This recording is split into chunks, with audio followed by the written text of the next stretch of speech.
الحمدللہ تمام تعریفیں اس ذات اقدس کے لیے ہیں جو سارے عالموں کا پروردگار ہے، جس نے ساری کائنات کو پیدا فرمایا اور ساری کائنات کو روزی دے رہا ہے اور میدان محشر کا مالک و مختار ہے۔ یقیناً اس خدا رب ذوالجلال کا بے پناہ شکر احسان عظیم ہے کہ رب تبارک و تعالیٰ نے ہم اور آپ کو اپنے نبی مکرم رسول محتشم صاحب لولاک باعث تخلیق کائنات فقر موجودات تاجدار مدینہ حضرت محمد مصطفیٰ احمد مجتبیٰ صلی اللہ تعالی علیہ وسلم کی امت ببرکت میں پیدا ہونے کا اعزاز بخشا۔ الحمدللہ ثم الحمدللہ، آج تک اور اب تک بھی ہمیں باقاعدہ حیات رکھا تاکہ ہم اپنے معبود برحق اور رسول مقبول صلی اللہ تعالی علیہ وسلم کی رضا و خوشنودی حاصل کر سکیں۔ تو معزز سامعین محترم، جیسا کہ قرآن مقدس ارشاد فرما رہا ہے، قل جاء الحق وزهق الباطل ان الباطل كان زهوقا۔ اے میرے نبی پاک صلی اللہ تعالی علیہ وسلم، آپ فرما دیجئے دنیا والوں سے کہ حق کو آنا ہے اور باطل کو چلا جانا ہے، یعنی جس وقت حق آئے گا باطل چھپ جائے گا۔ اگر دنیا کی ہسٹری لکھنے والے اس باطل کو زندہ قرار بھی اگر دیں، اس باطل کا نام روشن کرنا بھی اگر چاہیں، تو اس کے لیے قرآن نے یہ بھی فیصلہ کر دیا ہے، صم بکم عمی فہم لا یرجعون فہم لا یعقلون فہم لا یسمعون فہم لا یبصرون۔ یعنی قرآن مقدس میں مختلف مقامات پر یہ ذکر ہے۔ ایک جگہ صم بکم عمی فہم لا یرجعون، تو مختلف مقامات پر فہم لا یسمعون فہم لا یبصرون کا ذکر کیا گیا ہے۔ تو اس سے مراد یہ ہے کہ جو باطل ہے وہ تو مٹ گیا ہے، مٹ جائے گا۔ اگر آج بھی اس کی نسلیں زندہ ہیں تو وہ زندہ رہتے ہوئے بھی مردہ ہے۔ کیوں؟ اس لیے کہ اس کو ختم کرنے والا، اس کو مٹانے والا، اس کی تاریخ کو چینج کرنے والا کوئی عالم نہیں، کوئی مفتی نہیں، کوئی پیر کامل نہیں، حتیٰ یہ ہے کہ کوئی پروفیسر بھی نہیں، کوئی قانون بنانے والا قانون دان بھی نہیں۔ کیوں؟ یہ فیصلہ اللہ رب العالمین نے کر چکا ہے۔ یہی وجہ ہے کہ دشمنان اسلام کے سامنے ہمارے اکابر، ہمارے اسلاف، اللہ رب العزت کے بعد انبیاء علیہ السلام اجمعین، نبی محمد الرسول اللہ صلی اللہ تعالی علیہ وسلم، ازواج مطہرات، صحابہ، صحابیات، تابعین، تابعات، تبع تابعین، تبع تابعات، مفسرین، محدثین، فقہاء، ائمہ مجتہدین، سلاسل طریقت، ان تمام بزرگوں نے لاکھ سر پٹک کر انہیں سمجھانے کی کوشش کی، لیکن یہ سمجھنے کے لیے تیار کبھی نہیں تھے اور قیامت تک بھی نہیں ہوں گے۔ فیصلہ اٹل ہے۔ اب ہمارے علماء اکرام جو قرآن و حدیث کو سامنے رکھ کر تمام دلائل پیش کرتے ہیں، اس کے بعد بھی اگر ہم نہ سمجھیں تو یہ قصور ہمارا ہے، ہمارے علماء کا نہیں ہے۔ کیونکہ ہمارے علماء نے قرآن مقدس کے سورہ کافرون کی آخری آیت لکم دینکم ولی دین، اس کے مصداق وہ لوگ اپنا فریضہ انجام دیا کرتے ہیں۔ یعنی کہ قرآن اللہ کا کلام ہے، اس پر سب متفق ہیں۔ تو قرآن یہی کہہ رہا ہے کہ میں رب کا کلام ہوں، تم مجھے چاہے پڑھو یا نہ پڑھو، تم چاہے مجھے سنو یا نہ سنو، چاہے تم مجھے سمجھو یا نہ سمجھو، چاہے تم مجھ پر عمل کرو یا نہ کرو، یہ تمہارے رائٹس ہیں، یہ تمہارا اختیار ہے۔ میں تو خدا کا کلام ہوں، جو مجھ کو پڑھے گا، جو میری تعظیم کرے گا، جو مجھ کو سنے گا، جو مجھ پر عمل کرے گا، تو وہ خدا کے نیک بندوں کے ساتھ راہ راست پر چلتے ہوئے جنت میں داخل ہو جائے گا۔ جو اس کے اپوزٹ، برعکس، اس کا الٹا کرتے ہیں، پڑھتے نہیں، سنتے نہیں، سمجھتے نہیں، کم از کم آخری صورت عمل کی ہے، پریکٹیکل طور پر عمل کے لیے تیار نہیں ہوتے، تو وہی قرآن کہتا ہے کہ تم دشمنان اسلام کے گروہ میں سے ہو اور انہی دشمنان اسلام کے راستے پر چلتے ہوئے اپنی منزلیں طے کرتے ہوئے جہنم کے راستے میں چلے جاؤ گے، یعنی جہنم میں گر جاؤ گے۔ لکم دینکم ولی دین۔ قرآن یہ دونوں باتیں کیوں کہہ رہا ہے؟ اس لیے کہ سارا پیغام خدا کا تم تک پہنچانا یہ میرا مقصد تھا، یہ میری ذمہ داری تھی۔ خدا کا کلام ہو، نبی کی عنایت ہو، نواسے رسول کی بدولت میں تم تک پہنچا ہوں۔ خدا کا کلام، نبی کی عنایت سے مراد نبی محمد الرسول اللہ صلی اللہ تعالی علیہ وسلم پر اللہ رب العالمین نے قرآن پاک کو نازل فرمایا۔ نواسہ رسول کی بدولت یعنی حضرت امام حسین رضی اللہ تعالی عنہ نے میدان کربلا میں اپنا سر کٹوا کر، اپنا خون بہا کر 72 نفوس قدسیہ کو اس کرب و بلا کی سرزمین پر شہید کروایا۔ کس لیے؟ کوئی سیاست نہیں تھی، کوئی مال و دولت حاصل کرنا مقصد نہیں تھا، بلکہ صرف اور صرف دین اسلام کو بچانا، دین اسلام کے پرچم کو بلند کرنا اور اللہ کے مقدس کلام کی حفاظت کرنا، یہ حسین کی شہادت کا نتیجہ تھا۔ یہ 72 نفوس قدسیہ یعنی 72 افراد جو میدان کربلا میں معصوم بچے، نوجوان بچے، سہاگ کی رات منانے والے، وہ دلہا بننے والے، سارے کے سارے میدان کارزار میں اپنی جان کو قربان کر دیا، تو مقصد صرف یہی تھا کہ خدا کی رضا حاصل کریں، خدا کے دین کے پرچم کو بلند کریں اور خدا کی قرآن کو حفاظت کریں۔ اس مقصد کے تحت امام حسین رضی اللہ تعالیٰ عنہ کی ذات مقدسات کیا، اس شہید اعظم کے نام پر ہماری جان قربان ہے، جنہوں نے قرآن کو بچایا۔ تبھی تو کسی عاشق حسین نے برجستہ کہہ دیا، قرآن بچانا، قرآن چھپانا، پرنٹنگ۔ آج ہم قرآن تو اسی لیے ایزی لیتے ہیں نا کہ آج پرنٹنگ مشین کے ذریعے ہمارے پاس قرآن پہنچ رہی ہے جی۔ اب دیکھیے مساجدوں میں دیکھیے کتنے قرآن رکھے ہوئے ہیں، مدرسوں میں کتنے قرآن رکھے ہوئے ہیں، خانقاہوں میں کتنے قرآن رکھے ہوئے ہیں، بارگاہوں میں کتنے قرآن رکھے ہوئے ہیں۔ پڑھنے والا کون ہے؟ پڑھنے والا کون ہے؟ کوئی نہیں ہے۔ اسی وجہ سے کہ ہم کو آسانی سے مل رہی ہے نا قرآن، 200-300-500 روپے میں قرآن مل رہی ہے نا، اسی لیے ایزی لے رہے ہیں۔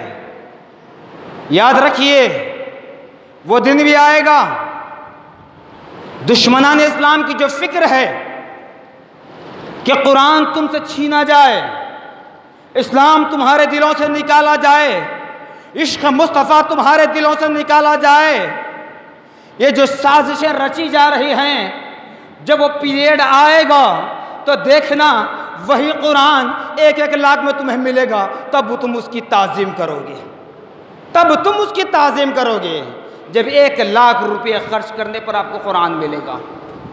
آج 200-300 روپے میں قرآن ملتی ہے، لا کر رکھ دیتے ہیں، صرف تابدانوں کی زینت، الماریوں کی زینت بنا کر رکھا جاتا ہے۔ تو قرآن کی تعظیم کرو۔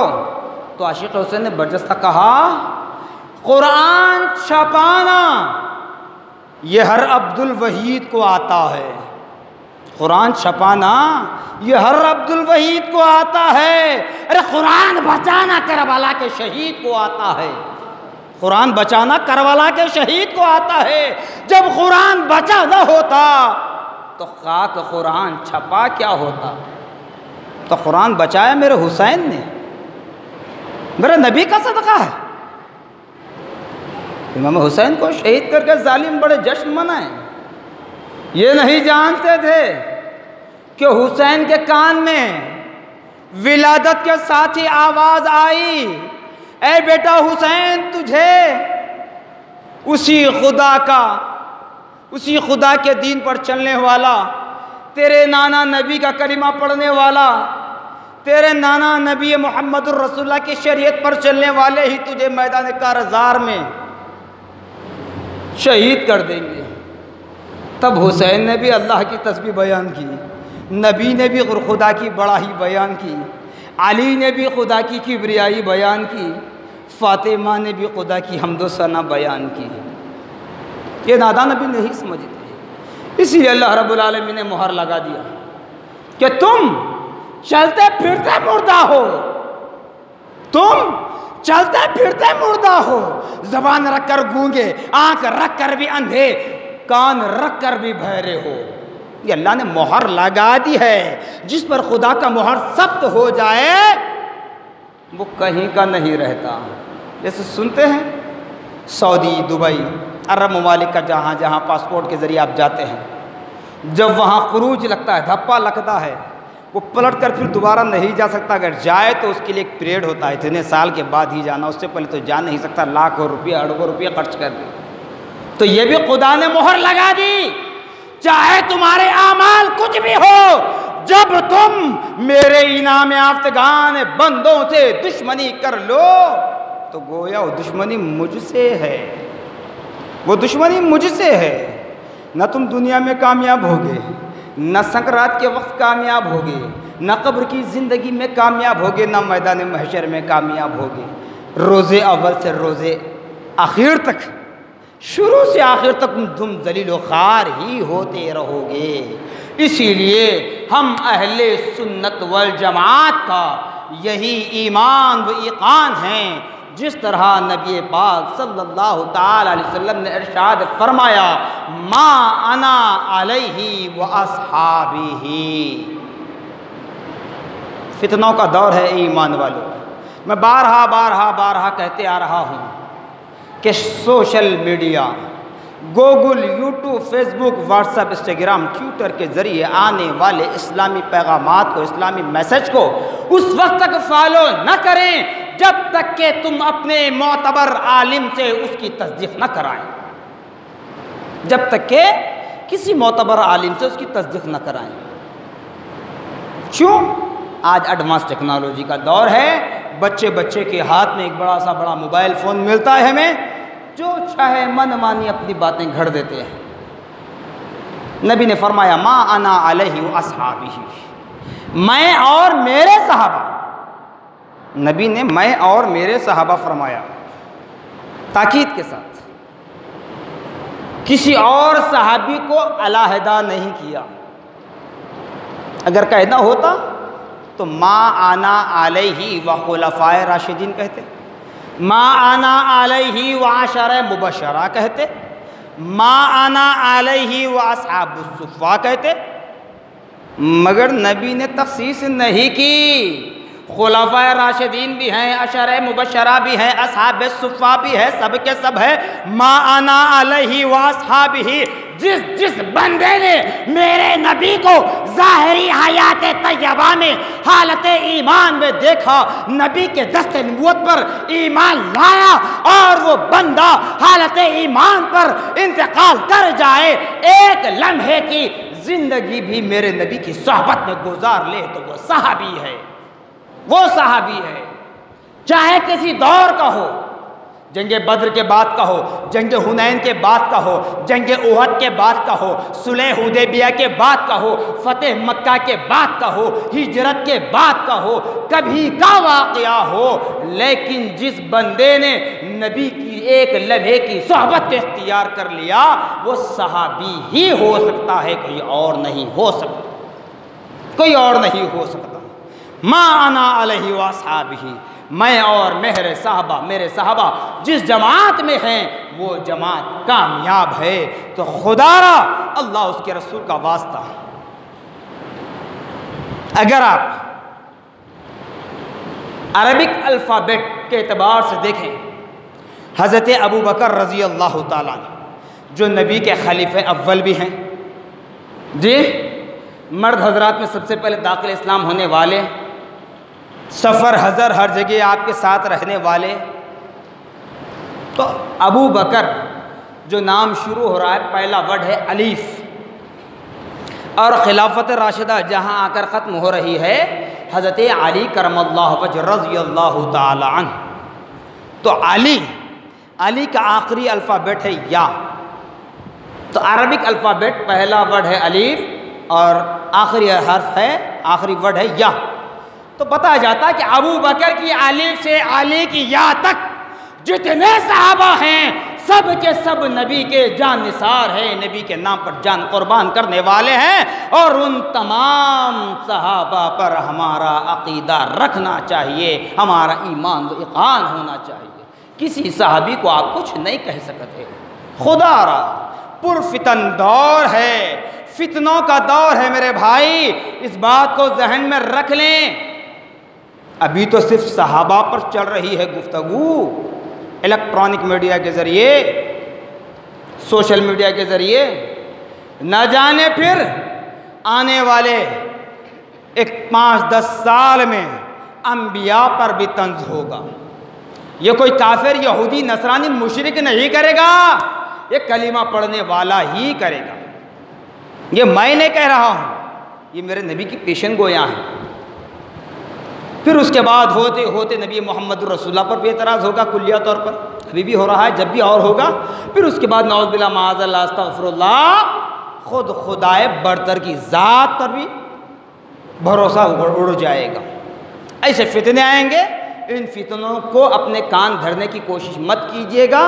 جب بھی سوشل میڈیا کے ذریعے جو میسج آپ تک پہنچتا ہے، جو اب تک جو بات آپ نے نہیں سنی، آج آپ کو سننے میں آ رہی ہے، دکھنے میں آ رہی ہے، چاہے آڈیو ہو یا ویڈیو ہو، اس کو اپنے معتبر عالم کے پاس لے جا کر بتائیں، اس کی تصدیق کر لیں۔ جب وہ تمہارا معتبر عالم اس کو ایکسپٹ کرے، جو صحیح العقیدہ ہو، وہ عالم بھی صحیح العقیدہ ہو، ما انا علیہ واصحابہ کے دائرے میں آتا ہو، یعنی جہاں نبی نے فرمایا میں اور میرے صحابہ جس جماعت میں ہے وہ جماعت کامیاب ہے، اس دائرے میں آتا ہو، وہ صحیح العقیدہ معتبر عالم اگر ایکسپٹ کرے تو آپ اس پر عمل کریں، ورنہ اس کو چھوڑ دیں۔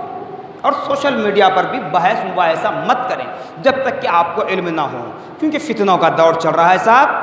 حق آنا اور باطل کا چھٹ جانا ہے۔ حق آیا، یہ امام حسین کی شہادت کی بدولت، اور باطل جھک گیا ہے، جھک رہا ہے، اور کل صبح قیامت تک جھکتا رہے گا، جب تک کہ حسین کا ذکر ہوتا رہے گا، جب تک کہ نبی کا نعرہ بلند ہوتا رہے گا، جب تک کہ یہ نبی کا منبر باقی رہے گا، جب تک کہ یہ خدا کے گھر سلامت رہیں گے، تب تک اسلام کا بول بالتا ہوتا رہے گا اور باطل اپنا سر جھکائے ہوئے رہے گا۔ جزاکم اللہ خیرا جزا، وآخر دعوانا الحمدللہ رب العالمین۔